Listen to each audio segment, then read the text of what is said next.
guys, Sean C. Phillips here with another In the Car movie review. I just got out of a few minutes ago, Abraham Lincoln, Vampire Hunter. Now, I went to see the 3D version. Now, first I'll say, this is definitely a movie that the 3D was actually really pretty good. Like, some of the other 3D ones I've seen lately, like Men in Black, it was okay. This one really was kind of on the level of Hugo, with like they had little specks of things flying around like dust and like light things and things like that. And I like that. When you do that thing with 3D, I really think that adds more to it. So there's pretty much always something going on with the 3D. And I know not everybody wants to pay for the 3D. I mean, you don't have to see the 3D, but I actually think this one, the 3D actually was done pretty good. The basic movie, though, is, and of course, this is not the true thing. It's kind of like, the Washington's Masters of Horror that kind of makes you think of George Washington differently, and now this is going to make you think of, Abraham Lincoln as a vampire hunter.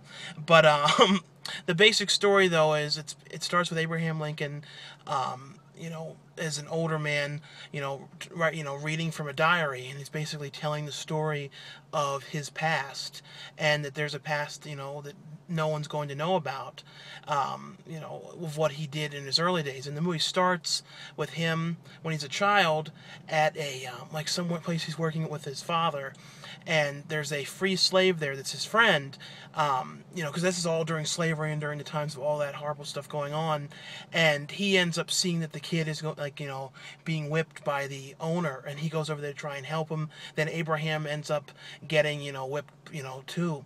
And the father, who, too, shares the same views with Abraham, that doesn't agree with all that stuff, he ends up, helping him, and by doing that, he ends up getting fired from the job, and, he's like, well, then you owe me the money, the owner of the factory, or whatever this place was they worked at. And basically all this leads into the guy with the whip and everything comes by at night and bites Abraham's mother and turns her into a vampire, and she dies. Because, there's all these kind of things with vampires that, sometimes you can, if you get bit a certain amount, you become one. Throughout all the movies you hear about all those kind of things. But she ends up, dying the next day from it. And Abraham at night sees the guy coming into the house, and he tells his father what happened, and the father's like, well, I don't want you getting revenge, and we don't need any more problems with our family and things like that. So after the father dies, he ends up going to try, and I think it's 10 years later, after his mother was killed, he goes to try and find the person that killed his mother. And while he does this, he doesn't really know what he's doing. He ends up meeting a vampire hunter, and then from there, he ends up getting trained and things like that. But, I really thought this was actually a pretty interesting movie. Like, from the trailers, you kind of don't really know exactly what kind of thing this is going to be. And, it's kind of a little bit difficult to totally explain everything, because there's a whole lot of things happening in it.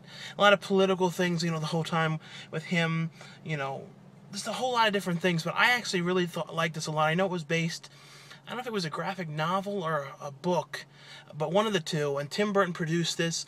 And the good thing about this, too, is it's definitely, like, R-rated. They really went for this. You could tell that if they wanted to, they could have made this kind of a real toned-down movie. And the also thing they did well was with the vampires. And I mean, there was some CGI, a lot of CGI, but they used it in a good way. So it was basically like when the vampires were attacking, they would like stretch their mouths and do things with the fangs and stuff. It wasn't like things they did with I Am Legend, where the creature or the vampire was 100% a CG effect.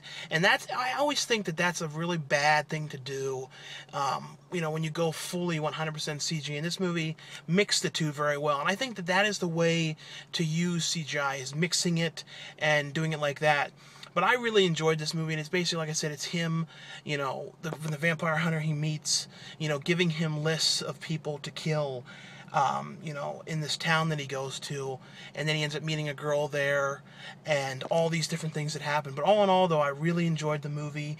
I definitely think people should check this out. Out of like 10 stars, I probably would give it like maybe 7.5.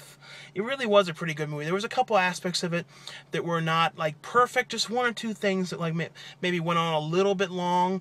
But all in all, though, I really did like the movie, so I definitely would check out the film. The security woman's always walking around out here, like, touching the doors. But anyway, though, thanks a lot for watching and for subscribing, and I'll see you guys later. Okay, bye.